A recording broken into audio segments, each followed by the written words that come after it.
ทุกอย่างที่ฝึกหัดให้ที่แนะนำให้โดนแล้วแต่เป็นการ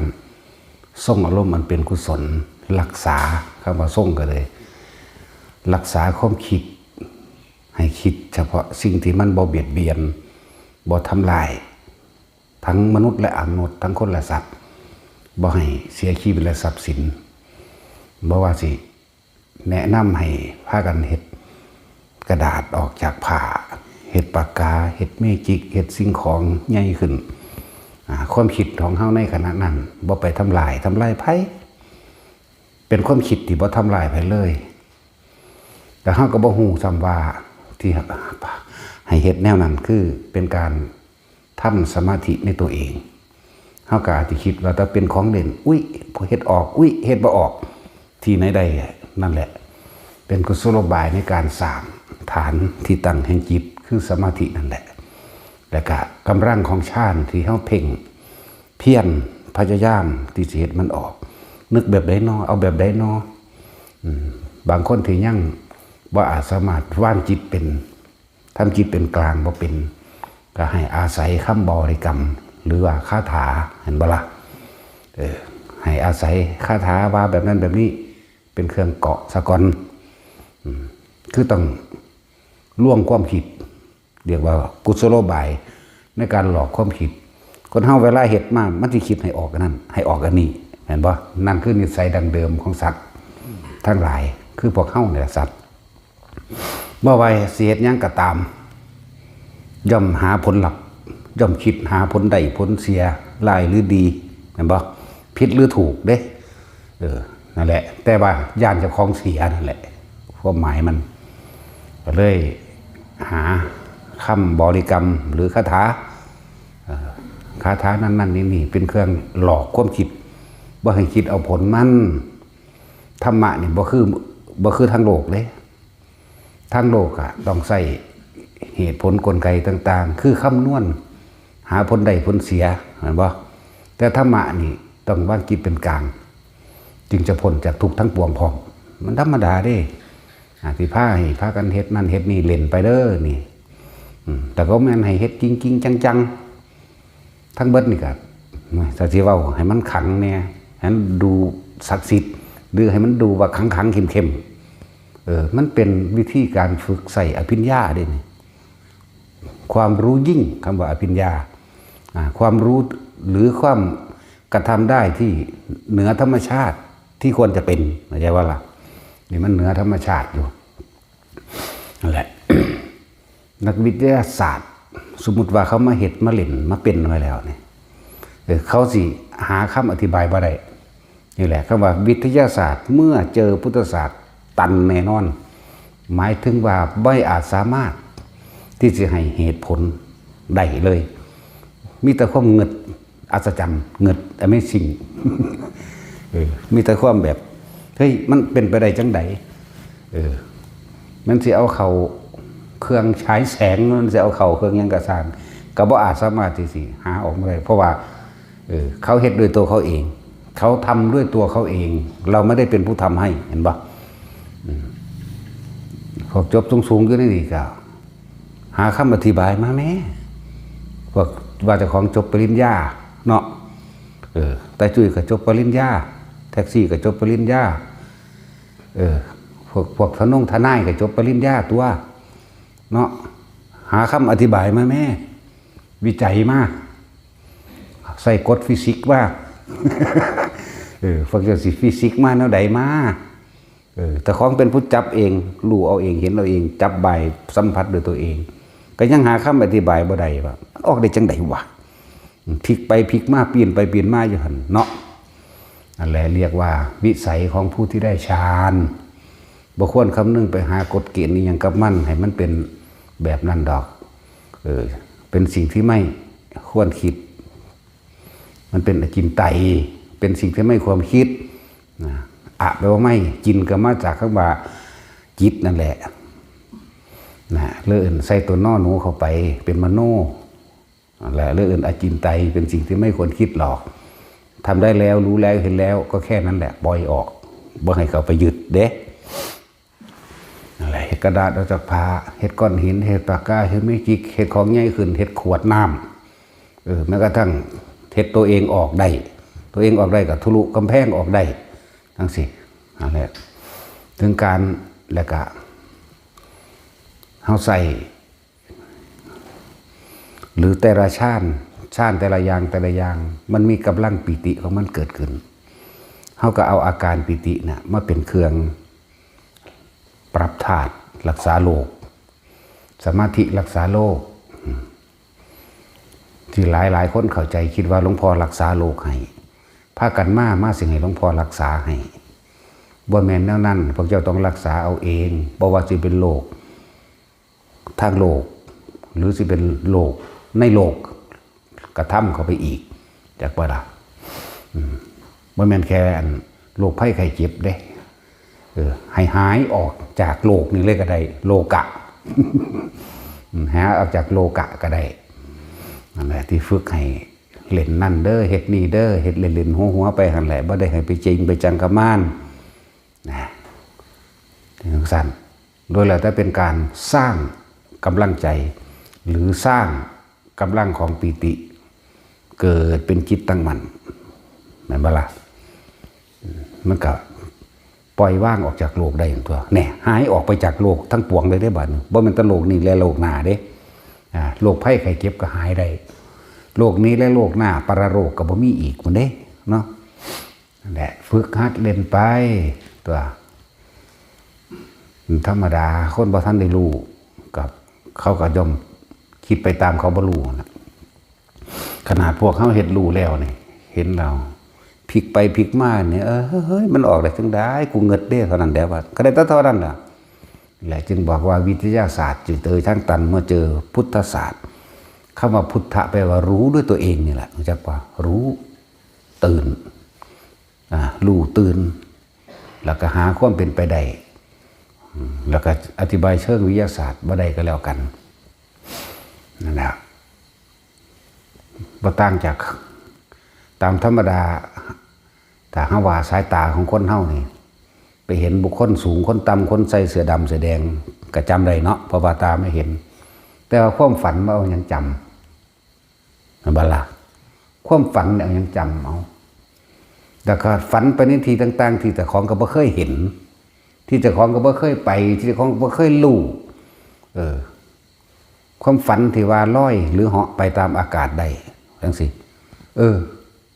มันเป็นไปได้จังใดสันก็อธิบายทีละเนาะอธิบายยังไงมันก็เจอทั้งตันเบิดนั่นแหละ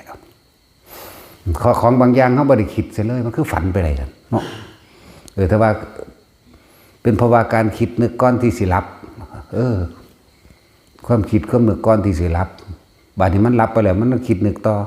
มันก็ไปทางพุทธศาสตร์คือเก่าบาดนี้สิเจอทั้งตันทั้งว่าแต่ว่าสิ่งที่เขาบ่เคยคิดเคยนึกเคยขาดเคยฝันไปเลยนี่แต่ว่ามันไปฝันบาจังสันอธิบายมาเห็นว่าล่ะต้นตอสาเหตุมาจากไสเห็นว่าล่ะนั่นแหละบัดนี้พุทธศาสตร์อธิบายได้เป็นจิตใต้สำนึกที่สั่งสมไว้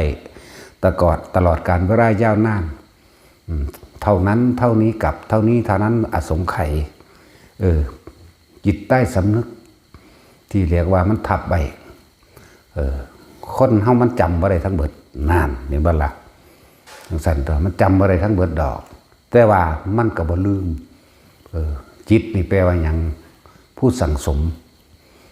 ก็มีสัญญาตัวอยู่ในหันนั่นบ่ล่ะจังเอิ้นว่าสั่งสมทุกสิ่งทุกอย่างรวมอยู่ที่จิตเกิดตายกับจิตแม่นบ่ล่ะนั่นแล้วเฮ็ดจังไดล่ะนี่เขาอธิบายได้อยู่ในพุทธศาสตร์แต่วิทยาศาสตร์นะให้เจ้าอธิบายเชิงวัตถุคือพวกเจ้าว่าถ้าตาบ่เห็นถ้าพิสูจน์บ่ได้บ่เชื่อนั่นบ่ปูของปูเจ้าเด้สั่นตาเจ้าบ่เห็นเจ้าคือเชื่อว่ามีอยู่สั่นเนาะก็แนวนั้นแล้วนั่นหันแล้วปูของปูพุ่นเด้เบิ่นเอาพอของปูอีกเทื่อนึงเด้เนาะฟังดีๆเด้อเพราะนี่ค้อนเจ้าเห็นปูของปูเจ้าบ่แม่นเอาพอของปูเด้เนาะ บ่มีดับว่าเพราะว่าตาบ่เห็นพิสูจน์บ่ได้นั่นบ่มันคือเสือใดอยู่ซั่นเนาะว่าก็สิว่าเป็นพันธุกรรมแน่เจ้าก็เอาเรื่องนี้มาเว้าอยู่คือว่ากรรมอยู่ซั่นเนาะก็เอาของพุทธศาสตร์มาเว้าอยู่เด้ล่ะคือว่ากรรมคือมีอยู่นั่นแหละพวกเฮาจงยอมรับความจริงคนที่บ่ยอมรับความจริงคนบ่มีสัจจะเขาว่าคนบ่มีสัจจะบ่แม่นเรื่องแบบโลกเด้คำว่าสัจจะธรรมของเฮานี่สัจธรรมยอมรับความจริงทุกสิ่งทุกอย่างย่อมเกิดแก่เหตุที่บ่มีเหตุเกิดเป็นไปบ่ได้นะนั่นแหละจะมีเหตุเกิดนะเพราะว่าเฮาก็ทำกรรมรวมกันแต่ว่าวิทยาศาสตร์พิสูจน์บ่ได้เนาะ ทำเมื่อไหร่แน่จังซั่นแล้วพุทธเจ้าเพิ่นก็เว้าไว้แล้วตัวพวกเจ้าอาจสิตีคำนวณไปวิทยาศาสตร์เท่านั้นล้านปีเท่านี้ล้านปีเนาะมันหลายเกินพุทธเจ้าบอกว่ากับเมื่อแสนกับที่แล้วเมื่อ1อสงไขยที่แล้ว4อสงไขยแสนกับที่แล้วนั่นบัดนี้สิเอาเครื่องหยังไปพิสูจน์4อสงไขยแสนกับเป็นจักมือจักเว้น นั่นแหละตันไม่ก็จักสิพิสูจน์มันเสียเวลาเฮ็ดหยังเนาะเสียดายลมหายใจวะอย่าหายใจไปกับไฟอย่าหายใจไปกับนรกเถาะเนาะหายใจไปอยู่กับความสงบเย็นในตัวเองก็ดีกว่าว่าหายใจเข้ารู้เย็นอยู่ในโพรงจมูกเขานี่อยู่ในหูดังเขานี่หายใจออกรู้อยู่ในหูดังเขานี่ไหมรู้สึกตัวอยู่แค่นี้นึงไหมพวกนั้นบ่ฮู้จักฮอดเจ้าของหายใจเด้บ่เคยมีจิตวิญญาณอยู่ในตัวเองจิตคือความคิดนั่นแหละคิดไปหาคนนั่นคิดไปหาคนนั่นเรื่องนั่นเรื่องนี้วิญญาณคือความรู้สึกคิดหาคนนั่นก็รู้สึกบ่พอใจเขามั่ง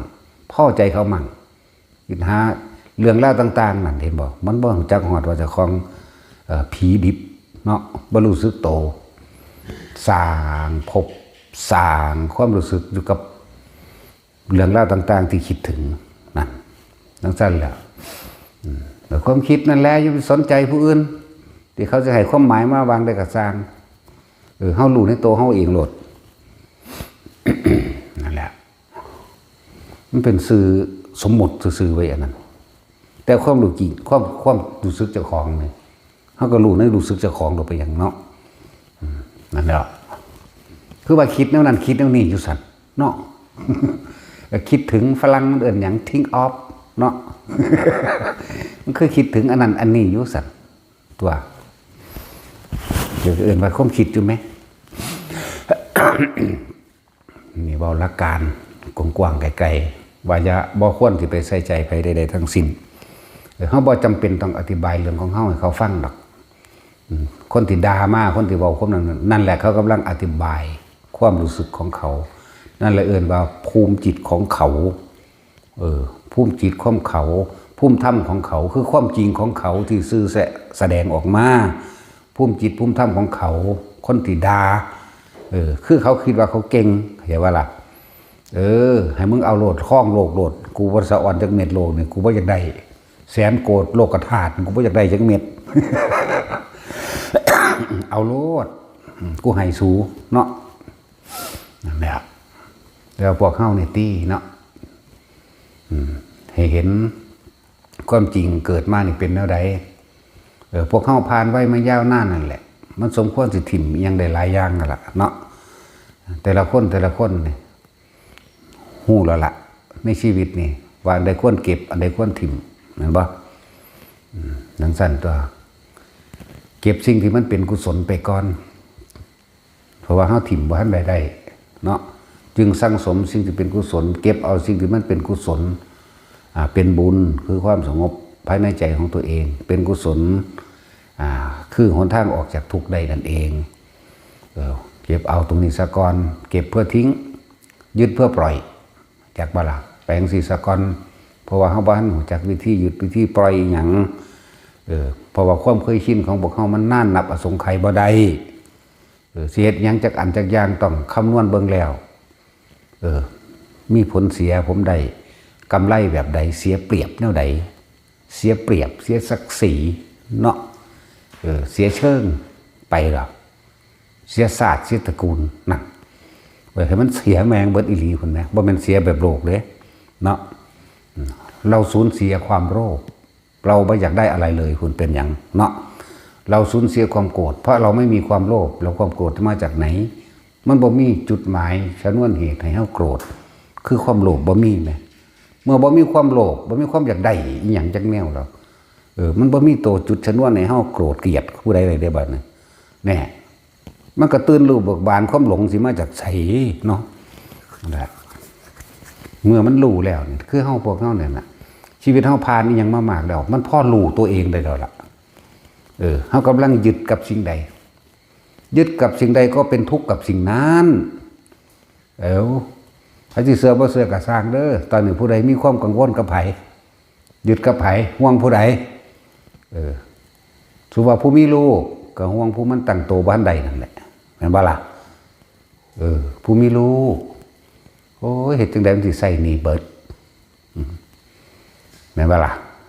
ก็นั่นแหละต้องยอมรับตัวเอง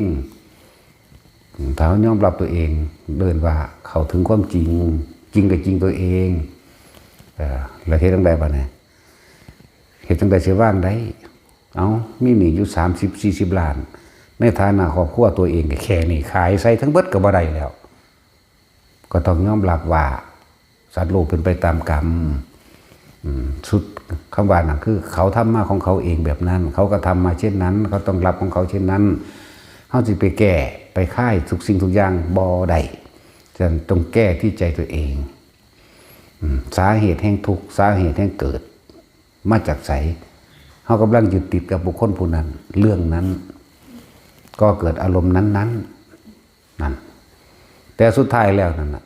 ตัวเองก็ต้องตายจากเขาหรือเขาก็ต้องตายจากเราแน่เฮาต้องยอมรับความจริงตัวสุดท้ายนี่เด้ตายอนุสติ10อย่างพึงระลึกไปทีละเล็กละน้อยอานุแปลว่าน้อยภายหลังตามเข้าใจบ่ล่ะพุทธานุสตินึกถึงพระพุทธเจ้าบำเพ็ญบารมีธรรมานุสตินึกถึงคำสอนพระเจ้าอันเป็นความจริงของสัตว์โลกสังขานุสตินึกถึงผู้เพิ่นนำธรรมออกมาแสดงจาคานุสติเห็นบ่ล่ะศีลานุสติอย่างละเทวตานุสตินี่ระลึกไปไล่ไปจนถึงมรณานุสติสุดท้ายต้องตายเบิดเห็นบ่นะแล้วก็นิพพานอุปสมานุสติระลึกถึงความสงบกิเลสในตัวเองซะหรือเอื่นว่านึกถึงพระนิพพานเป็นอารมณ์เขาเจ้าทับศัพท์อย่าให้มีอุปสรรคใดๆเกิดขึ้นภายในจิตที่ว่าตรงโตมันเลยนี่อุปะนี่แปลว่าสิ่งที่อุบัติขึ้นสมาจิตที่เป็นสัมมาอยู่แล้วยังให้อุปกิเลสมันขึ้นมานั่นแหละครับมาเป็นอุปสรรคในความปล่อยในความว่างของเฮาสติไปว่านึกอยู่แล้วนึกถึงคิดถึงอยู่แล้วเป็นวันอุปสมานุสติเขาเจ้าทับศัพท์ว่านึกถึงพระนิพพานเป็นอารมณ์ทางคนกับเถียงนิพพานไม่มีอารมณ์นะสันมาบวชก็หล่าหำมาอยู่จังสีสกรจังเถียงกูเนาะคือเฮาอยากไปนิพพานเฮาก็ยึดนิพพานเราไว้ก่อนพอถึงนิพพานแล้วมันก็ปล่อยนิพพานทันแหละเห็นบ่นิพพานบ่แม่นเมืองนิพพานบ่แม่นใดๆทั้งสิ้นในรูปร่างลักษณะท่าทางเนาะ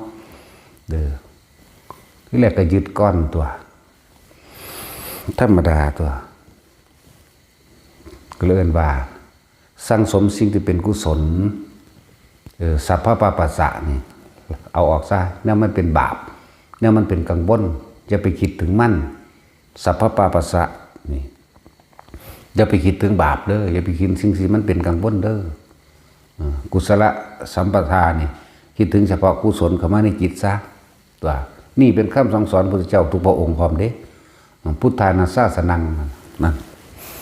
จะเอาไปสะกอนยึดเพื่อปล่อยว่ามันยึดเพื่อเอาเด้ฝึกไปมันไปถึงหม่องมันแล้วมันก็หูจักเองหรอกเนาะว่างปราศจากความคิดนึกในความอยากได้อยากเป็นว่างปราศจากความคิดนึกในความที่จะเอาแล้วจะเป็นในสิ่งที่มีอยู่เห็นอยู่แม้กระทั่งพระนิพพานเห็นอยู่นี่ บ่จากเอาได้เท่ามันถึงเราจากบ่ได้บ่เอาเด้บ่จากเป็นได้อรหันต์บ่ได้มันมาสักสั่นแล้วเราพวกเฮาฝึกไปเล่นไปเฮ็ดไปโดยแล้วจะเป็นการสร้างกำลังจิตให้ตั้งมั่นเบิดที่สอนที่แนะอยู่ทุกคนอยู่ในนี้นะแล้วก็บ่มีผู้ใดนำเรื่องจังซี่มาสอนมาแนะกันเลยผู้ใดมากก็สร้างบ่แม่นแค่ว่ามาเคยเห็นแต่ในโทรศัพท์เคยเห็นหลวงพ่อแต่ในโทรศัพท์จังมาชมบารมีมันได้อีหยังชมบารมีเนาะคือบ่สร้างเอาเองหลวงพ่อเจ้าว่าท่านได้มาถึงข่อยดอกถ้าเจ้าเฮ็ดบ่เป็นถ้าเจ้าเฮ็ดเป็นแล้วเจ้าสิถึงข่อยเองเจ้าสิอยู่กับข่อยโดยซ้ำไปนั่นแหละทุกคนที่มาแล้วเฮาจึงให้คู่ฝึกหรือบางที่เฮาก็ฝึกให้เลยแต่ว่า3 นาทีเท่านั้นเด้แต่บ่ได้ก็โอ้ยอีประสาทเราได้บาทนี่ไล่หนีไปฝึกนำผู้อื่นพุ่นได้บาทนี่นั่นแหละจะฝึกได้เฮ็ดเป็นแล้วนั่นแหละคือเจ้าพวกเจ้ามาถึงแล้วพวกเจ้าสิเห็นบารมีจริงๆบัดนี้เข้าใจว่าล่ะพวกเจ้าเห็นกำลังจิตของเจ้าของจริงๆบารมีนั่นน่ะแปลว่ากำลังจิตกำลังใจ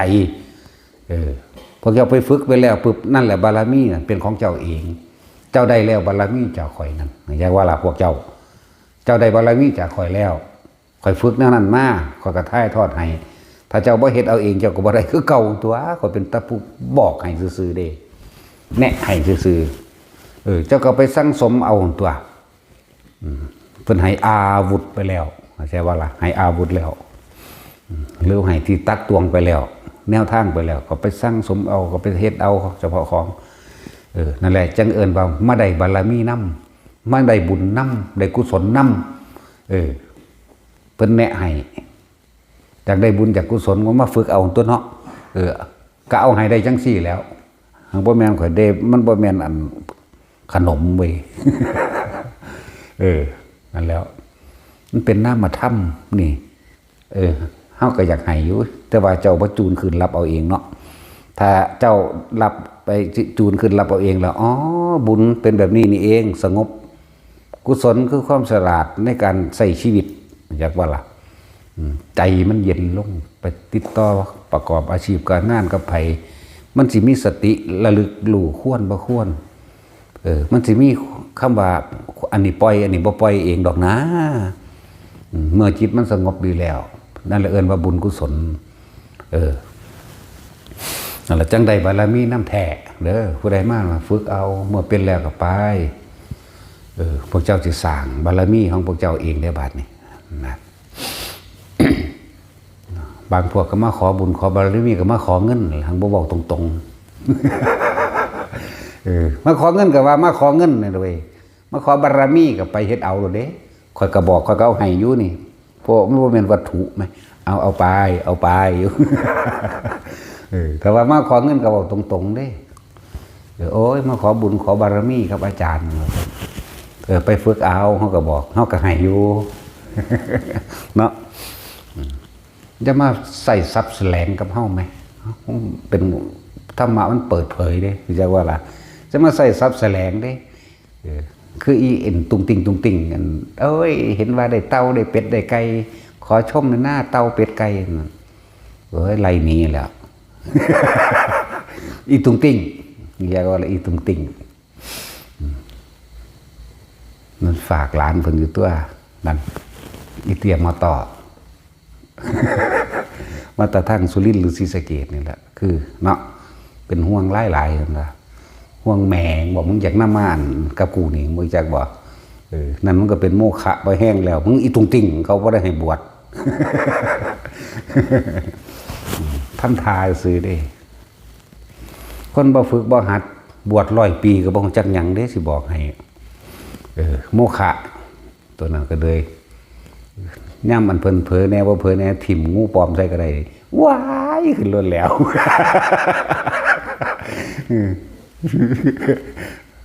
อีบึงมันยังจักหน้าบึงว้ายเห็ดมือเอาละเกาผ่านมาเสียดท่อมนี่คือว่าตัวจากหัวก็ยังเนี่ยโอ้ยอีหางเอ้ยมันเป็นพระคู่สันพระขี่ที่สันขี่เน่าตัวสั่นละ ของบ่มีปัญญาคือบ่สร้างปัญญาในตนเองบ่สร้างบารมีในตนเองเนาะสร้างบารมีก็ให้ทานคนตัวมีสิ่งใดสิพอให้ใดก็ให้มีวิชาความรู้อันใดก็แบ่งปันแนะนำให้ตัวอันใดซอยใดซอยเบิดนี่ล่ะสร้างบารมีแปลว่าผู้ให้เด้ บ่แม่นผู้ไปเอาเด้สั่นตัวมียังบ่ให้ใดก็ให้เขาว่าสร้างคนเสียสละเด้คนสร้างบารมีเรียกว่าล่ะแม้กระทั่งชีวิตพุ่นเด้สั่นแล้วจังว่าพวกเขาก็สร้างเอาได้คือกันนั่นแหละจนถึงที่สุดก็ต้องสละชีวิตต่อแต่คนมันยังย่านตายอยู่มันบ่อันนั้นนี่เด้พอดีแหละกับคำถามของเขาเจ้าฝากอย่างละมาให้เดี๋ยวมีจดหมายลืมเอาลงมานำไหมว่าสิมาอ่านเป็นคำถามที่ดีจากสื่อวางได้รับเป็นคำถามที่ดีอยู่เพิ่นฝึกจับจุดอุณาโลมเพิ่นเอาฟังเด้อแต่ผู้ฟังอยู่นั่นน่ะมันพอจื้อได้จักน้อยอยู่คำถามเพิ่นฝึกอุณาโลมบางที่ก็เห็นลมหายใจนี่อุณาโลมก็ขึ้นเหมือนจังก็ละน่วงนิ่มน่วงตึงหัดเข้าไปในบางที่ก็เย็นลึกเข้าไปในกระดานหน้าผากรอบรัดหัวบางที่ก็น่วงบนหัวบางที่ก็เย็นเข้าไปในกลางสมองแต่ว่าบัดนี้ในจังหวะนั้นโตมันสิหลักโตขึ้นมันหักโตเขานั่นจิตกำลังสิเขาชาญเองแต่มีความคิดอันหนึ่งแทรกย่านตายมันเลยออกคนขอคำแนะนำว่าเสียจังใดต่อไป คือว่าให้ฝึกไปเรื่อยๆแบบที่เฮ็ดมานั้นถูกต้องแล้วแต่ว่าอาการที่ว่าร่างกายมันหลัดโตเขามันหลัดเขามันเกร็งกึกขึ้นนั่นมันคือสิเขาชาญแต่ว่าเพราะว่าเฮาย่านตายความคิดอันหนึ่งแล่นมาผ่ามันเลยออกนั่นแหละนั่นคืออาการของคนที่เขาชาญเด้อที่นี่บ่ต้องคิดแนวใดหนึ่งถ้าสิคิดคนเฮาเกิดมาตายอยู่แล้วถ้าสิตายเพราะว่าด้วยธรรมะใครมันตายต้องสละตายนี่จึงบอกว่ารอดตายจึงได้นำมาบอกให้ฟังถ้ามันตายก็ตายตัวตายอยู่ในหันก็ดีแม่นบ่ล่ะอย่างน้อยมันก็เป็นภพของตัวการฟังธรรมการสังสมสุตตะต่างๆในคำสอนพระเจ้าเฮาก็มีเต็มที่ไปแห้งแล้วบำเพ็ญข้างบนโลกทำให้สิตายคนเขาชาญบ่มีตายก็แล้วกันมันจักว่าล่ะบ่ตายฟังเอาเด้อคำตอบมันนี่เด้อที่ว่ามันน่วงขึ้นมาบนศีรษะนี่ในกระดานหน้าผากบางทีก็เย็นลึกก็ไปในระหว่างทำกลางสมองเนี่ยมันถิ่มความคิดบ่ได้อย่างว่านั่นแหละมันบ่ทันได้กำลังพอแล้วก็อย่าไปสังเกตแนวอื่นให้สังเกตเฉพาะลมกับอุณาโลมเจ้าของโตมันสิรัดเข่ามันกับยังรัดเข่ามันเกร็งเข่ากึกความคิดแทรกทันทีเลยคือยานตายนั่นเองเห็นว่าล่ะนั่นแหละที่ว่าเข้ามายานทุกสิ่งทุกอย่างนั่นน่ะแต่คือยานตายนั่นแหละมันมาร่วมตรงยานตายค่อยๆเฮ็ดไปเบาๆถ้าเวลามันรัดโตมากๆบางที่มันยังยานอยู่หูจักสาเหตุแล้วเด้อว่ามันเป็นอย่างคือเป็นหัดโตเขาแบบนั้นคือมันกำลังสิเขาชาญมันสิเขาของมันเองมันสิเป็นของมันเองแต่ว่าเฮาย่านตายเองมันเลยถอนเด้ออันสำหรับผู้เขียนจดหมายมาถาม นั่นแหละอาการหนึ่งก็คือว่าเวลามันหลัดมันหัดในระหว่างที่มันคลายมาปุ๊บให้รีบกลับเข้ามาลมใหม่ก่อนแล้วให้แย้มปากนิดหนึ่งสูดลมเข้าลึกๆแย้มปากแย้มน้อยๆนะสูดลมเข้าลึกๆให้มันกัดจะให้มันคลายในขณะนั้นโตมันกำลังเกร็งเขานั่นแหละอย่าเพิ่งคิดนะอื่นจะไปคิดหาในเหตุผลใดๆทั้งสิ้นพอแต่มันคลายออกปุ๊บกลับมาลมใหม่แล้วทรงอุณาโลมใหม่แล้วแย้มปากนิดหนึ่งสูดลมหายใจเข้าลึกๆสูดลมเข้าทั้งปากหูดังกับเขาคือกันนั่นแหละวืดเข้าไปปล่อยออกสูดยาวปล่อยออกยาวสูดเข้ายาวปล่อยออกจัก3 ครั้ง อาการตัวเกร็งมันจิเนื้อเกร็งต่างๆมันจะคลายของมันเอง แล้วก็ให้ปฏิบัติปกติครั้งที่สองเพิ่นก็ว่ามันจะเห็นคล้ายๆกับหมอกควันขาวๆหมอกควันขาวๆเมื่อซูมเข้าไปหรือเพ่งจ้องเข้าไปมันจะเป็นเหมือนกับว่าเป็นฝุ่นแต่ว่าในฝุ่นนั่นจะเป็นระยิบระยับอยากว่าเป็นคล้ายๆประกายเพชรระยิบระยับระยิบระยับอย่าไปเพ่งมันอย่าไปเพ่งแต่ให้มันก็เห็นอยู่ของมันเป็นปกติแต่ว่านี่เข้าไปซูมเขาเริ่มว่าไปเพ่งมันที่นี่ให้ปล่อยไม่เพ่งแต่เห็นเองไม่เพ่งถ้าเพ่งเขาร่างกายเสียสิรัดเขาเหมือนเดิมจะเป็นเหมือนเดิมเพราะแต่เพ่งจ่อเขาซูมใส่มันร่างกายก็จะเป็นดูดังว่ากายนั้นรัดแน่นขึ้นเหมือนเดิมแล้วมันจะเข่าชานอีกได้นั่นแต่ว่าย่านตายอีกอันเก่าเด้อนั่นแหละดีตัวมันยังจื้อได้อยู่หามึงนี่แต่เก่ามันจื้อบ่หยังบ่ได้เด้อันไหนมันขึ้นมาให้ตอบอยู่ตอบแล้วเด้อครับเพิ่นก็เขียนชื่อเพิ่นใส่ไว้ในหันอยู่ดอกแต่ว่าสิถือมานำมันก็บ่ได้ถือมาสั่งนั่นแล้วเวลามันสิพูดขึ้นมันก็พูดขึ้นอยู่ได้แหละมันจำบ่ได้ก็เลยเนาะเพิ่นทรงหมวกบอกไหมพ่มบอกมาแน่กับน้ำยาปรับผ้านุ่มกับอันผงซักผ้ายี่ห้อใดบุบีนั่นแหละชื่ออะไรอยู่เด้แต่มันถืนมากก็เอาไปตามมันนั่นแหละก็สิว่าชื่อเอาเองโดยตั้งจิตนะกับบ่ชื่อได้แต่ว่ามันพูดขึ้นมาหรอกจังซั่นแหละเอาให้เฮ็ดไปเรื่อยๆเฮ็ดผ่อนๆเฮ็ดเบาๆบางๆแล้วก็ท่านั่งน่ะบ่ต้องไปเคร่งไปเกร็งกับมันนั่งคัดสมาธิสบายๆนั่งย่อนขาตามเก้าอี้นั่งโซฟาทะเนิงเฮ็ดไป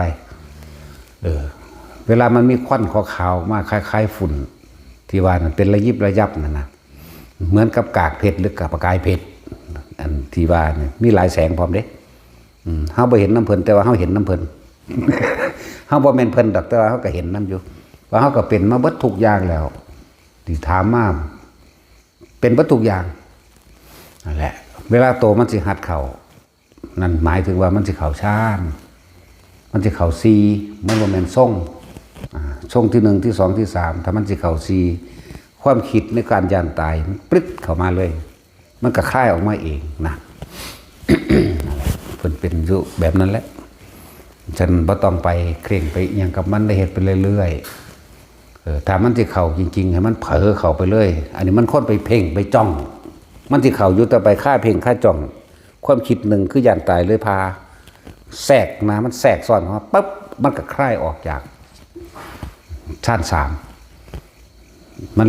คลายออกจากชาติ3มันเลยคลายออกมาเบิดทุกชาติเลยที่1ที่2 3 2 1มันสิเข้า4แต่ความย่านตายมันยังมีความคิดแทรกออกมาเด้ก็จะว่าล่ะความคิดนั้นเกิดขึ้นเองเด้ตัว3เข้าใจว่าล่ะมันเกิดขึ้นเองเด้บ่ได้ตั้งใจเด้อันนี้แหละที่ว่าผู้ใดทรง3ได้สิรู้จักดอกว่าความคิดเกิดขึ้นเองบ่แม่นเฮาคิดมันเป็นสัญญามันเป็นสังขารละสัญญาละสังขารมันเป็นของมันเองจากว่าล่ะหรือวางได้ละ วางสั้นแหละผู้ใดเห็นผู้นั้นก็หูแหละในคำเบาอันนี้ย่านตายที่จริงมันบ่ได้ไปคิดถึงความย่านตายแต่ว่าสัญญามันขึ้นมาเองว่าย่านตายไม่เลยถอนพอแต่มันถอนแล้วตะของเลยคิดต่อฟังดีๆเด้อภาวนาดีแล้วถูกต้องสวยงามแล้วแต่ของเลยคิดต่อปรุงแต่งต่อตอนนั้นมัน3แล้วนั่นอุปจารสมาธิก็มีอยู่โดยการเห็นขาวๆในจมูกหรือว่าเป็นควันๆนั่นแหละแต่ว่ามันบ่สนใจตรงนั้นแต่ว่ามาบาดมันสิเข้าจริงๆนี่ความคิดนั้นเกิดเองคือย่านตายเอาเองเห็นบ่โดยสัญญาของแต่ละคนที่พากันเวียนว่ายตายเกิดเพราะว่ามันย่านตายนั่นแหละมันจึงมาเที่ยวมาเกิดมาตายอยู่นี่มันบ่ข้ามความตายไปได้เนาะแต่ก็ตายคือเก่า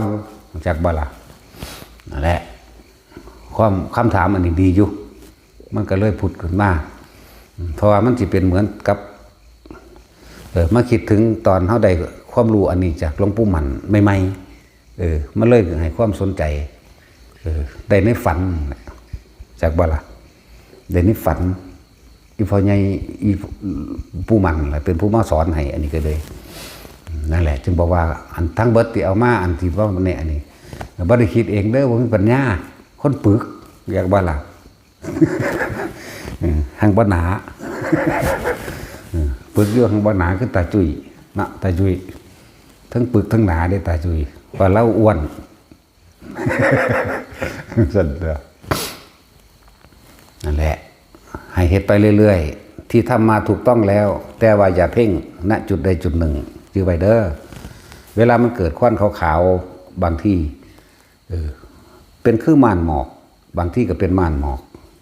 บ่ไกลดอกศอกเดียวนี่แหละเป็นม่านหมอกแต่ถ้าเพ่งเข้าไปในม่านหมอกตัวนั้นปุ๊บระยิบระยับระยิบระยับเป็นประกายเข้าใจว่าล่ะถ้าฟังอยู่ก็ตอบว่ารับทราบในคอมเมนต์นั่นแหละแสดงความเห็นออกมาเนี่ยนะเนาะถ้าฟังอยู่นี่คือหลวงพ่อตอบให้แล้วเด้อ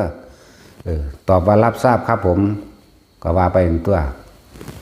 นั่นแหละตอบมาในเพจลักนั่นแหละมันหลวงพ่อบ่ได้เบิ่งน้ำเขาได้มิตรว่าไปเลยเด้ นั่นแหละตอบเอาก็ตอบว่ารับทราบหรืออันใดหนึ่งเป็นเครื่องหมายหลวงพ่อโหว่าฟังอยู่ตัวเนาะนั่นแหละตอบให้แล้วเด้อซึ่งคนถามมามากไม่เยอะแยะแต่บ่ตอบแต่อันนี้มันตอบมานะตอบให้แล้ว มันเป็นเหมือนเฮาเป็นเมใหม่ไหลขึ้นหลังไปประมาณ30 ปีบ่แม่นหาก็เฮ็ดเด้แนวมื้อนี้ธรรมดาเฮาอยากอยู่ซื่อๆของเฮาเด้สอนก็สอนแบงซั่นล่ะปุ้งเป้งปุ้งเป้งไปซื่อๆนั่นแหละเนาะธรรมดาเป็นใหม่เป็นจังซั่นแหละแล้วก็ฝึกเล่นไปอันพวกนึงหาก็ฟื้นขึ้นมาให้พวกเฮาเล่นนำนึงย่านเซ็งซื่อๆเพราะพวกเจ้ายังเซ็งอยู่ ยังอยากไปพุ่นไปพี่แล่นพุ่นแล่นพี่อยู่แล่นหาแต่ผู้อื่นเนาะบ่เคยแล่นเบิ่งเจ้าของแล่นหาแต่ผู้อื่นโอ้ยเพิ่นเก่งเด้ว่าซั่นบารมีสูงคนหาเพิ่นหลายว่าซั่น แล่นไปก็เป็นตำหนิเพิ่นว่ามันไปหยังดักหลายคนที่เป็นฟังอยู่เดี๋ยวนี้ก็เหมือนกันบ่ว่าสิอยู่นี่บ่ว่าสิฟังอยู่ทางบ้านก็ตามไปส่วนมากอยากไปจับผิดหยังผิดใจแต่ว่าบ่ไปเอาความรู้มาจากบ่อนฟังด้วยดีย่อมเกิดปัญญาจับเอาเฉพาะสิ่งที่ตัวเองเฮ็ดได้ตัวบ่แม่นจับเอาเฉพาะสิ่งที่ขัดกับความรู้สึกตัวเองที่ยึดมั่นถือมั่นบางคนมันบ่ถิ่มความรู้เก่าๆที่อ่านมาที่ได้ยินได้ฟังมาแม้กระทั่งเคยเป็นมาก็ให้ถิ่มเบิดการปฏิบัติธรรมมันต้องเหมือนกับเราเริ่มต้นใหม่เหมือนไม่รู้อะไรเลยเด้เหมือนกันที่เฮากลับมาลมหายใจปั๊บเฮาต้องเฮ็ดคือจังเฮาบ่จักหยังนี่เด้เริ่มต้นใหม่ตลอดมันจังสิเป็นปัจจุบันได้ส่วนมากมันบ่เริ่มต้นใหม่พุ่นไปคิดถึงอันอยากได้แบบนั้นแบบนี้คือเมื่อวานนี่คือปีที่แล้วบางคน10 ปีที่แล้วก็ยังมาเว้าให้ฟังอยู่มันเป็นอดีตแล้วมันคนละศาสตร์แล้วถ้าเว้าเรื่องศาสตร์ก็ดีเนาะอันแล้วเว้าเฮ็ดหยัง นั่นแหละเฮ็ดจังใดเฮาสิฝึกรู้อยู่ในปัจจุบันได้รู้หยังรู้สึกตัวกับหยังกับลมหายใจเนี่ยเย็นเข้าไปในโพรงจมูกมีความรู้สึกนิ่มนวลนิ่มคำว่าอานาปานสติก็คือเฮามีความรู้สึกลมเข้าและลมออกแล้วเหนือลมเข้าลมออกมีบ่มีนี่คือผู้เขาฝึกจริงๆเขาเจ้าก็จะเว้าย่นย่อเอาเวลาแต่ละองค์แสดงธรรมนะแต่ประสบการณ์จริงๆผู้ฝึกปัดย่อมมีอาการปิติต่างๆแทรกซ้อนขึ้นมาเห็นบ่ล่ะผู้ปฏิบัติเนี่ยฮู้จักอยู่ดอกแต่ว่าบางคนก็เป็นแต่ว่าบ่จักสื่อมันแล้วก็บ่ฮู้จักว่าสิแสดงหรือถ่ายทอดออกมาแนวใดเด้หรือเว้าแต่หยอดไปเลยก็มีเฮาบ่เคยด้อยค่าไผเข้าใจบ่ล่ะ คนที่แสดงทำใดมันบ่แม่นเรื่องธรรมดาปานใดนั่นแหละบ่ได้ด้อยค่าไผแต่มันนั่นก็ด่าโคตรพ่อโคตรแม่งโลดเนาะ ถ้าว่าด่าก็ด่าแม่งโลดเด้เฮาฟังธรรมองค์ใดก็สร้างเลือกเอาเฉพาะสิ่งที่มันดีแม่มีภาษาโลกว่าสิ่งที่มันดีแต่ถ้าที่ฟังโดยดีจะเกิดปัญญาคือฟังด้วยจิตเป็นกลางคืออย่าไปเพิ่งเทียบว่าองค์นั้นพูดเพราะองค์นั้นพูดไม่เพราะหรือจะไปเทียบใส่ในความเห็นเจ้าของไหมเทียบใส่ความเห็นเจ้าของโอ้ซึ่งอันเพิ่นกระเทศดีสอนดีดอกแต่กูสร้างเพิ่นเว้าบ่ม่วนเนาะแม่นว่าล่ะคือบ่กี้ใส่เจ้าของอันใดบ่ม่วนรู้จักบ่กี้ใส่เจ้าของยึดหยังจังว่าเพิ่นเว้าบ่ม่วนจังว่าเพิ่นมิตรดาจังเว้าเพิ่นเว้าลามกเนาะเพิ่นเว้าลามกอยู่เด้อเนาะแต่ของทางเชิงไปพร้อมตัวบ่ว่าแต่เว้าเนาะ สั่นแล้วว่าถ้ากูเว้าลามกเนาะแต่ของก็เชิงไปพร้อมโอ้ยนี่บ่มันเว้าลามกเด้นี่มันเป็นความจริงแม่นว่าล่ะสั่นตัวหุยถ้ามันพ้นผ่านพ้นตัวนั้นไปได้แล้วมันบ่เกิดเด้ผู้ใดผ่านพ้นกามมาราคะตัวนั้นไปได้แล้วยินดีพอใจในรูปรสกลิ่นเสียงสัมผัสอารมณ์ความรู้สึกความอร่อยรู้จักบ่อูอาอยู่นั่นน่ะมันกึ่งอยู่ จังซั่นตัวเว้าความจริงไหมล่ามกหาแม่มึงบอกลูกเขาอีแตดหมา จังซั่นตัวแต่ของเป็นเฮ็ดอยู่แท้ๆนี่มักกูว่ากูเว้าลามกเนาะไผลามกก็ไผเดี๋ยวนี้สวนเชิงกันอยู่บ่แม่นแต่จากเชิงผู้เดียวตะโพได้เบี้ยเจ้าของอยากเอาผู้อื่นพร้อมเนาะสงสารตัวแม่นบ่สารบาทนี่แม่นก็สร้างได้เนาะ ถ้าเจ้าของบ่ยอมรับเจ้าของเองสิผู้ใดมายอมรับแต่บ่ยอมรับความจริงนั่นคือสัจจะต้องรู้ในตนเองแหมทั้งสั้นตัวเพิ่นเว้าซื่อๆบ่ได้เชิงก็สู้เด้ แม่นว่าล่ะนั่นแหละว่าเว้าละมกจังซั่นจังซี่กูเว้าซื่อๆมั้ยสู้เฮ็ดพร้อมตัวจังซั่นแล้วบัดมาเว้ากับเฮาก็วันกวนพระอรหันต์มาเตือนกูปานเป็นพระอรหันต์นะโลดเตือนกันแบบว่ากูบ่เป็นพระอรหันต์กูบ่แม่นหยังอีก สั่นละพวกฟังอยู่นี่ก็เหมือนกันอันใดมันผิดตับกูจะว่าล่ะ มันผิดตับผิดใจเจ้าของนั่นน่ะเน้นเขามากกูยึดบ่องใดตัวแม่นบ่สัตว์ก็เพิ่นก็ยังบอกผู้ใดว่างคิดเป็นการใดผู้นั้นก็พ้นจากทุกข์ทั้งปวงเพราะว่าพวกเจ้าบ่ยึดมักย่องเนาะยึดบางใดยึดคำมักย่องยึดคำสรรเสริญ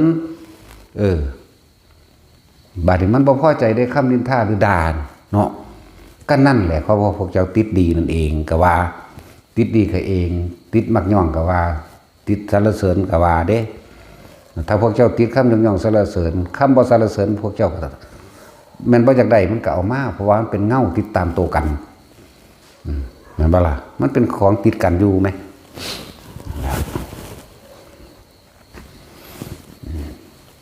เธอบอก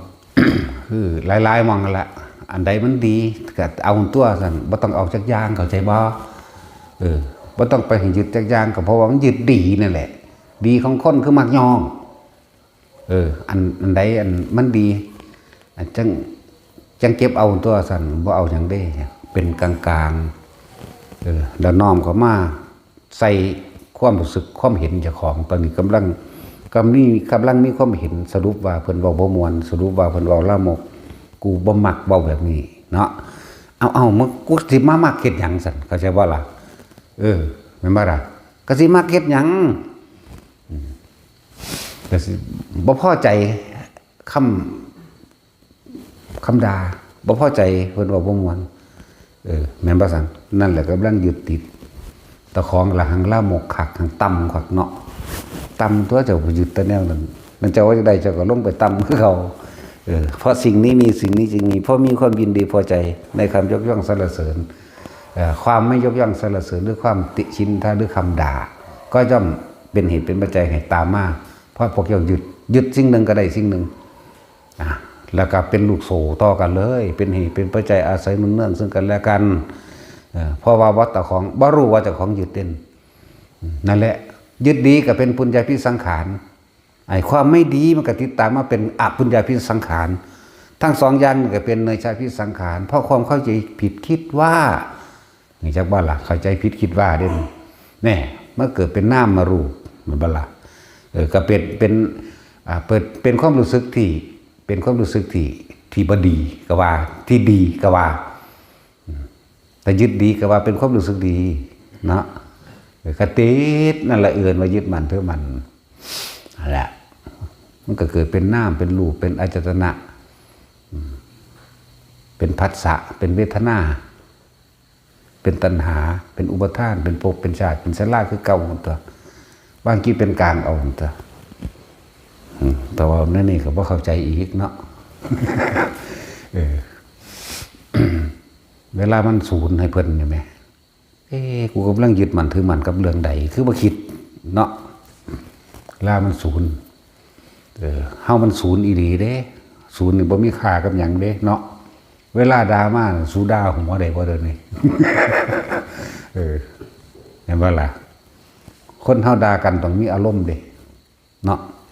แต่เฮามันเสือกบ่แม่นคนที่หามึงนี่มันเลยบ่มีอารมณ์ด่ากับหัวเด้เนาะตัดสิน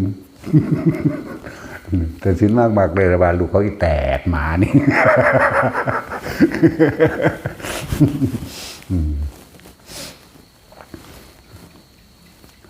เขาย่องก็ดีใจนั่นมีอารมณ์เหรอเห็นปะ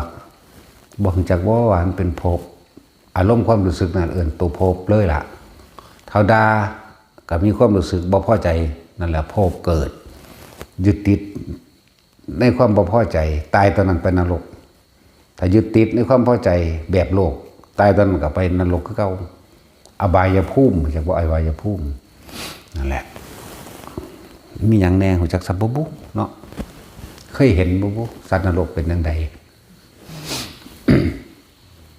ข่าวสารมันในกระสอบมันเหยียดกันจำใดสัตว์นรกกับแบบนั้นแหละแต่ว่ามันแดงเด้เป็นเหมือนกับน้ำต้มเล็กผู้ใดเคยเห็นภูเขาไฟมันบวแล้วล่องเต็มยัดอยู่ในหันนั่นแหละสัตว์นรกเป็นแบบนั้นแหละมันว่าได้หน่อยจักเม็ดเสียงนี่มุ้ยจักสิว่าไหวไรมันกรีดร้องลายกระปุดเสียงที่มันเจ็บปวดทรมานบอกเดี๋ยวนี้ก็เห็นเดี๋ยวนี้ภาษาสังสีซื่อๆของหยาบๆต่ำๆหนึ่งเนาะล่องสัตว์เดรัจฉานไปจักน้อยหนึ่งไหมเอาล่ะสัตว์เดรัจฉานเขาก็เห็นได้อยู่สัตว์นรกก็จักน้อยหนึ่งไหมแล้วสิ่งที่ละเอียดขึ้นจึงเป็นเทพเทวดาไปได้ป่ะเนี่ยเขาเจ้ามีว่างจิตใจดีมันต้องเห็นได้ทรงชาติเจริญชาตินี่แค่1 2 3มันก็เห็นได้หลายแนวนั้นแต่ว่าจะไม่ต้องอยากเห็นแต่ว่าต้องเห็นมือหนึ่งหมดแดงมันเรากันเฮ้มวนตึงไว้บ้ามันพวกไหนมาเอาบุญอยู่นี่ตึงไปยางน้ำหาเสียงบ่นี่โอ้พันใดแม่งจงโยหมดแดงห้ามกันไปบักหลายเด้สบายแล้วพวกเฮาได้บัดนี้อิ่มไปหลายมืออยู่ดอกเพิ่นก็เว้ากันคือคนเฮานึงแหละคิดฮอดลูกคนนั้นอีนั่นอีนี่มันมักแบบนี้แหละมันก็สิอิ่มดีเนาะมึมไปเด้พากันเอาไปเขาก็หาอยู่มันก็คือกากคือเสียงกระทึกคือโค้งไต่กูนี่นะเหลียวหาไกลๆบ่เห็นบ่มาเหลียวเบิ่งเอามันได้แม่งจังโยนะแน่หมดแดงตัดสินเจ้าว่าอยากไปกินน้ำมันบ่ เจ้าก็ไปเป็นหมดแดงคือมันเด้อมันได้แม่งจังโยมันหามหลายตัวหลายตัวแบบเป็น100เวลามันหามหรือ100 200คนละมันต่อกันได้แต่มันหามแม่งยังอยู่ไปพากันดีอกดีใจอีกเบิกใส่กันแหละพวกนั้นพวกนี้ ไปบอกข่าวอันไทยบ้านเฮาแล้วบอกไปบอกข่าวแล้วบอกให้เขามารับอังซันทั้งสี่มันเอาลงหู้บ่ได้ให้มาคั่วเห็นว่าคือคั่วงูคั่วควายนี่แหละไปบอกทิศสีทิศมีมาแล้วบ่น่าไปบอกทิศศิลมาแล้วบ่ให้เอาอันกระตาให้เอากะโหลกกะลามาใส่อันนั้นเสือกผูกจังสั่นจังสี่จักตอกมานำคือคนนี่เด้จักตอกมานำเด้อสั่นบางเขาก็คั่วเด้เขาก็เป็นนั่งเบิ่งอยู่หั่นคือกันแหละคั่วเด้เป็นตอนน้อยๆน้อยๆเด้อันสิคาบใส่ปากขาวๆนั่นแหละมันคั่วแล้วก็พากันคอยเอาลงหู้ได้บัดนี้ส่งต่อกันไปเด้อส่งต่อกันไปเด้อยังอีกหลายอยู่พุ่นเด้เซลอยู่โอ้ยเนี่ยภาษาสั่นซื่อเนาะนั่นแหละฝึกไปเถอะบัดมันสิเป็นมันเป็นดอกอยากเป็นบ่เป็นอยากเห็นบ่เห็นอยากรู้บ่รู้เข้าใจบ่ล่ะนังสั่นเด้ ที่นำมาฝึกทุกคนล้วนแล้วแต่เป็นการสร้างอภิญญาพร้อมในตัวทรงฌานเพื่อให้จิตตั้งมั่นเกิดกลายเป็นสมาธิแล้วก็มีเครือแฝงไปด้วยคือมีความรู้ยิ่งกว่ามนุษย์ธรรมดาเอื่นอภิญญาเป็นความรู้ยิ่งนี่แหละเอื่นว่าความรู้ยิ่งแต่ผู้ใดไปหูไปเห็นแล้วเอามาบอกทั้งสี่เนี่ยเสือกระซางได้ของเขาเป็นผู้หัวเอาเองไหมเนาะบ้านนี้คือกันนั่นแหละกับพวกเขาเห็ดกระดาษออกจากผ้าเห็ดก้อนหินเห็ดนั่นเห็ดนี่ออกเสือกระซางแล้วเจ้าของเห็ดเองเนาะเหมือนบ้าล่ะจะไปโทษผู้ใดสันแต่ของเห็ดเอาเองนะนั่นแหละของสิ่งทั้งหลายเรานี่เป็นปัจจตังทุกคนฝึกไปฝึกนี่เพื่อให้ทิมเพื่อให้ปล่อยเพื่อให้ว่างเด้บ่แม่นว่าเพื่อเอาเด้ยิ่งจากได้หังบ่ได้แล้วความสงบยิ่งวิ่งเข้าใส่ยิ่งมันกางแลนหนีเฮาเด้ยิ่งห่างไกลได้ความสงบแต่เทคนิคหรือวิธีเพื่อให้เกิดความสงบในการทำสมาธิคือไม่ต้องอยากสงบ แต่ให้แค่รู้ความรู้สึกในลมหายใจเข้าออกอยู่นี่เมื่อมีลมหายใจเข้าออกแล้วอาการปิติบางอย่างบางที่บางคนก็ขนลุกสู้ซ่าขึ้นมาขนขิ้งลุกขนหัวลุกคือลุกเครื่องโตมั่งก็มีนั่นแหละเอิ้นว่าอาการปิติมันเกิดหลังจากที่มันตั้งอยู่ในลมหายใจเข้าแล้วตั้งมั่นในลมหายใจบางคนก็เกิดอาการโยกซ้ายขวาหน้าหลังโยกนิ่มๆลึกๆไปนี่คือความรู้สึกของคนที่จับลมได้ไม่จักว่าล่ะบางคนก็เกิดเป็นเห็นแสงวับๆวิบๆมาแหละเห็นเป็นควันม่านหมอกเห็นเป็นคือเหมือนกับที่ว่านี่แหละเห็นหัวกะโหลกเจ้าของขาวๆหรือบางที่มันมีปลอดมันกลายกับมันสว่างขึ้นเลยในการหัวกะโหลกสิบางคนก็เห็นลมหายใจเขาออกฟิตแฟตนี่เป็นสีเหลืองทองมั่งขาวนวลมั่งขาวใสประกายพึกนิดหน่อยมั่งทั้งสี่ก็มีนี่คืออาการปิติต่างๆที่มันเกิดขึ้นในระหว่างตามกลางที่รู้อยู่กับลมหายใจเข้าออกแต่จะไปสนอาการนี้แต่ว่าให้รู้นี่บอกสื่อมันให้แล้วบางคนก็เป็นร่างกายยืดขึ้นบางคนก็พองขึ้นเบ่งขึ้นเต็มห้องก็มีแวบลงมันติดตกใจคนเป็นไม้ก็ตกใจเป็นธรรมดาถ้าคนเป็นไม้เห็นไม้แบบนั้นตกใจปุ๊บอย่าไปคิดรีบกลับมาลมหายใจหยุดความคิดออกเพราะว่าต้องเขาลมหายใจความเคยชินอย่าให้มันชินเพราะว่าเขาชินกับการคิดล่ะเหมือนกับคนนอนหลับตื่นขึ้นมาปั๊บนี่คิดไปเลยโลดบ่ทันได้ลุกไปใส่อยู่ความคิดไปรอบโลกล่ะอันบ่ล่ะนั่นแหละไปจังซั่นบางคนเวลาอยู่กับลมหายใจอีกอย่างหนึ่งเป็นดุจดังว่าความรู้สึกนั้นเหมือนกับลอยขึ้นพวกรับตาเนี่ยเป็นมันจะมีพวกรับตาเฮ็ดสมาธินี่พวกรับตาทำสมาธินี่ส่วนมากมันจะตื่นกับอาการปิติที่เกิดขึ้นเด้นั่นแหละหลายอย่างจึงบอกว่าให้เฮาเฮ็ดแบบมื่นตาเอาซะมันจังบ่สงสัยจังบ่ตื่นเต้นจังบ่ตกใจในของขลอแคลเล็กๆน้อยๆบางทีมันมีเสียงขู่พวกคาขาบลงมาตาเฮาก็เห็นอยู่นี่อ๋อปวกในฤดูหนึ่งมันจะมีปวกมันกินไปตาม ต้นไม้เนาะกินไปตามต้นไม้มันก็เป็นดินติดกันไปเพราะว่าขี่มันเองนั่นแหละมาถึงมันสะบัดหัวปุ๊บมันสิสลัดขี่ปวกที่มันหุ่มได้กาบไม้ไปขาบลงมาแต่เฮาเลี้ยวเห็นแล้วเขาก็บ่ตกใจคิดไปทั้งไม่ว่าเป็นผีเป็นนั่นเป็นนี่เนาะเขาก็เห็นอ๋อปวกบางที่ปวกหัวสั้นมันอยู่น้ำมันสิกินใบไม้หลายๆมันเป็นแผ่นไปหลายๆได้เลยเขาก็เลี้ยวเห็นก็แล้วไปมันถามกันเด่นหนูยักว่าล่ะมันว่ามีคนมาส่งสัญญาณบอกอาณาเขตแน่สั่นหัวมาจากว่านั่นแหละเลยเก่งบ้าผมจากภาษาปวกคนเด้ ภาษาอย่างกับภาษาคนเนาะนี่แต่บุญเตียงล่ะถามว่าขี่สีคืออย่างบ่ฮู้จักเนาะขาโตยคืออย่างกับบ่ฮู้จักอีกโอ้ยพวกบ่ได้รับการศึกษานั่นแหละถามว่าเอาคอนมันดึกหมกม่วงบางดูนึงอะไรวะว่าดิดึกนี่คืออย่างบ่จักได้โอ้ตีสองแล้วควบหมายมันจังซั่นแล้วนั่นแหละพวกเขามันได้เปรียบอยู่แล้วในด้านภาษานี่เนาะบอกภาษากลางบอกว่าแม้มึงบอกเรื่องใดกูกับหูจักบอกได้คือกันเนาะไอ้เหี้ยจังสิเขาก็หูจักไอ้สัตว์จังสิเขาก็หูลองเขาด่ามึงรู้แต่หูสารบัญสั้นแล้วฝึกไปเรื่อยเด้อล้วนแล้วแต่เป็นอภิญญาแหละเป็นแนวทางของอภิญญาหมายถึงเป็นความรู้ยิ่งเหนือมนุษย์ทั่วไปที่พวกเขากำลังสะสมอยู่เดี๋ยวนี้ฝึกให้เล่นกระดาษฝึกให้ทรงชาติเดินจงกรมก็เดินอยู่กับความรู้สึกในกายเขาแล้วพวกฝึกไปแล้ว พวกว่าท่านได้เป็นฝึกไหมลมหายใจกับอุณหภูมิเกิดแต่ว่าต่อมา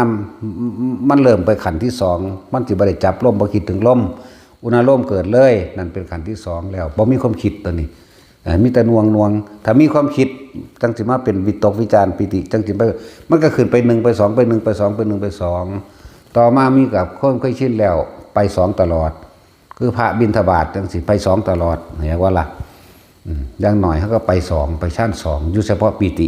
สุขเอกคตาอย่างเดียวเป็นปิติอย่างเดียวณจุดใดจุดหนึ่งนี่ไปตาก็เห็นแต่ก็บ่คิดหูนี้แกบ่คิดนั่นแหละเริ่มละแล้วเข้าใจว่าล่ะแล้วมันก็เป็นขันเป็นตอนของมันถ้ามันเป็นขันที่สามแล้วเราไม่ได้คิดแต่ความคิดจะพุทโผล่ขึ้นมาก็ฝึก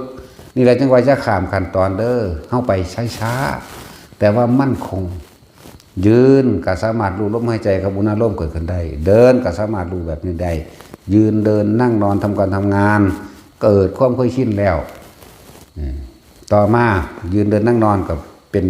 ปิติอย่างเดียวเกิดขึ้นได้เป็นชาติที่สองให้มันมั่นคงยืนเดินนั่งนอนก็รู้แล้วนี่แหละจิตตัวนี้จะเป็นตัวกำลังหยุดความคิดให้ได้อยากว่าล่ะก็เลยเอานวงไว้นี่ต่อมาเมื่อไปในระดับขั้นที่สามขั้นที่สามก็บ่มีความคิดแต่ความคิดจะผุดขึ้นเอาเองไม่ใช่สิ่งที่เจตนาคิดขึ้นเป็นสัญญาเกิดขึ้นเป็นความคิดที่เกิดขึ้นเองผุดขึ้นเองเลยข้าก็เลยต้องตั้งเอาตัวนี้มาจับไว้เลยเอาเป็นฌานที่สองให้จำความรู้สึกฌานที่สองเข้าใจบ้างนี่ให้จำตัวนี้เอาไว้ความคิดพุดขึ้นเป็นธรรมดาที่แรกก็คิดน้ำมันเลยคิดตามมันคิดตามแล้วก็ห้ามแล้วก็ด่าเจ้าของพร้อมซึ่งความคิดนี่ส่วนมากสิความคิดบ่ดีเร็วๆเข้าใจว่าความคิดบ่ดีเร็วๆปรามาสครูบาอาจารย์ด่าผู้นั้นว่าผู้นี้หลายอย่างในความดูถูกในความปรามาสใช่ว่าล่ะศูนย์เจ้าของได้บาทนี่ห้ามมันได้บาทนี่แต่ว่าถ้ามันเป็นแบบนี้ถ้าอยู่ในความรู้สึกนองอยู่หน้าผากก็ตามนุ่มลึกเย็นเข้าไปก็ตามกลางหัวก็ตามทำกลางอกก็ตามนี่มันขึ้นมาตัวนี้แล้วให้เอาตัวนี้ยึดไว้ยึดความรู้สึกนี้ไว้อย่าคิดตามอย่าปล่อยตามไม่ต้องห้ามปล่อย ก็เลยรู้นะเฮ็ดไปเถอะรู้ไปชิ้นไปอ้าวบัดนี้มันสิแยกของมันเองดอกมันสิแยกของมันเองแยกแบบไหนรู้กายว่ากายมีความรู้สึกนี่เข้าใจว่าล่ะความรู้สึกน่วงอยู่กลางหน้าผากกลางหัวหรือกลางอกกระซางอะไรทั้งนั้นความคิดอยู่ต่างหากผู้รู้อยู่ต่างหากเหมือนกับเป็น3อย่างเข้าใจว่านี่ร่างกายต่างหากเห็นร่างกายหายใจสำหรับบุคคลที่หายใจบัดนี้สำหรับบุคคลที่มีน่วงอยู่ตรงกลางหน้าผากหรือกลางหัวกระช่างก็เห็นร่างกายเป็นน่วงอยู่นี่แต่ผู้รู้เอาอันนั้นความคิดอันนี้ร่างกายนี่นั่นละว่าแยกจิตแยกกายไปเลยแล้วก็ละผู้รู้มันหูจักอยู่ดอกเริ่มต้นแรกก็ต้องเป็นธรรมดาเป็นธรรมดาที่เขาต้องห้ามบ่ให้มันคิดเป็นธรรมดาเขาควบคุมคิดเป็นธรรมดาเขาก็มีอารมณ์คิดเป็นน้ำมันเป็นหยังคือจังว่าเฮ็ดซ่าแต่ว่ามันคงเพราะว่าสิให้จับจุดว่าให้เวลาความคิดพูดขึ้นเองให้เฮาอยู่จุดใดยืนอยู่จุดใดหรือมันคงอยู่จุดใดตั้งมันอยู่จุดใดความรู้สึกใดจักบ่ล่ะให้อยู่จุดเดียวความรู้สึกเดียวความคิดก็คิดไป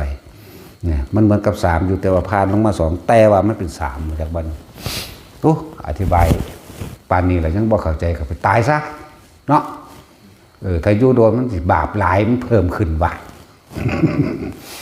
ปานนี้แล้วเอาละเอียดปานนี้แล้วเด้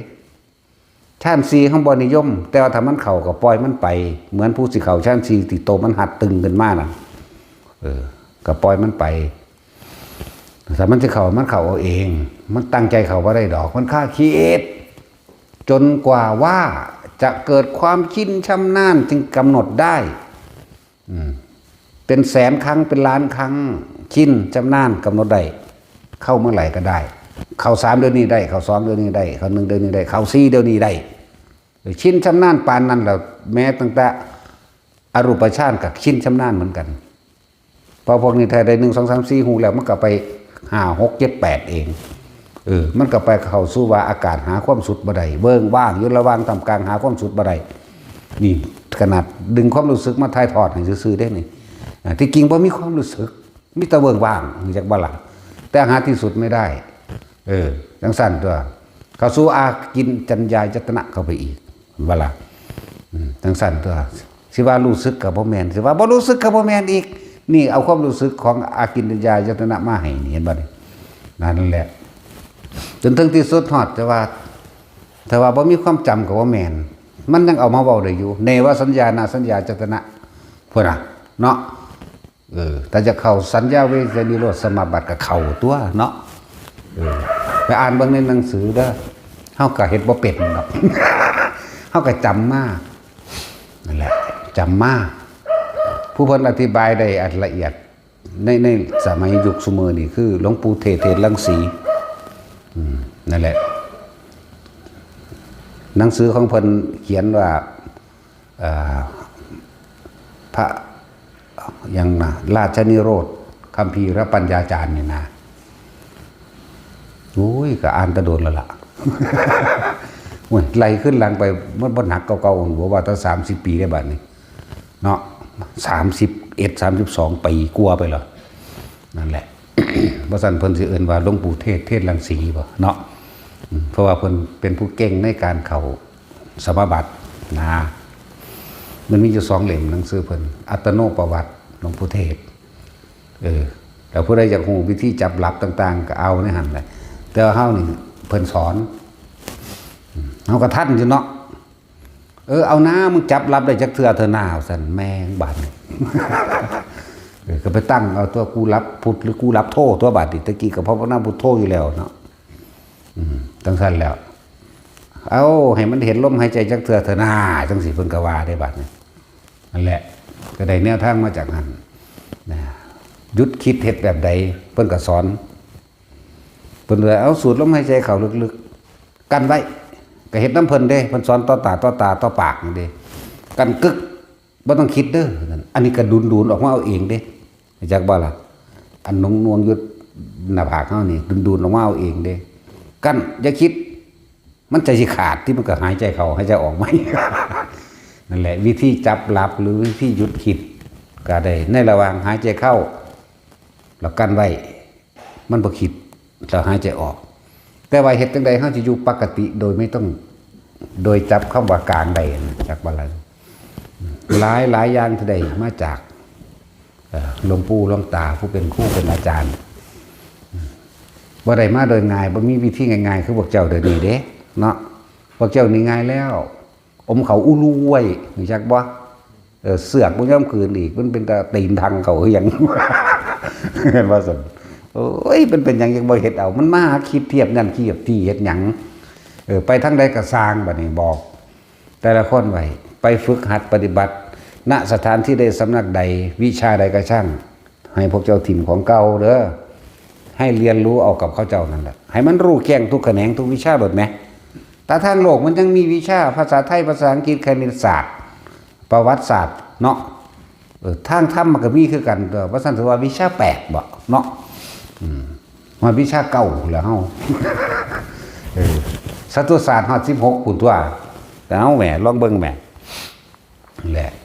วิชา8ก็มีหูทิพตาทิพนี่แหละรู้อดีตรู้อนาคตอสวะขยะกะว่าไปนั่นแหละนี่มันมีแค่นี้แหละบ่ได้มีหยังมากมายวิชา8ก็ยังมีตัวคือบ่ฝึกมันเป็นทุกวิชาส่วนวิชาที่16มันเป็นของพระโพธิสัตว์ดอกอันนั้นเป็นสัตวศาสตร์16อย่างเอาไปแก้จริตมนุษย์เอาไปแก้จริตคนเอาไปแก้จริตสัตว์จากบ่ล่ะสัตวศาสตร์มันมีผู้ใดได้ดอกจากบ่จักสิได้คนอีกเท่าไหร่คนมันจังสิได้มีผู้หนึ่งแนวจังซั่นเป็นจังซั่นสัตวศาสตร์ได้เฉพาะผู้เพิ่นทำนายไว้แล้วซื่อๆนอกนั้นบ่ทันได้ค่อยเรียนรู้ไปเลยได้ขันอุปปารมีอาจจะได้อยู่8อย่าง แต่ว่าท่านได้ยอดมัน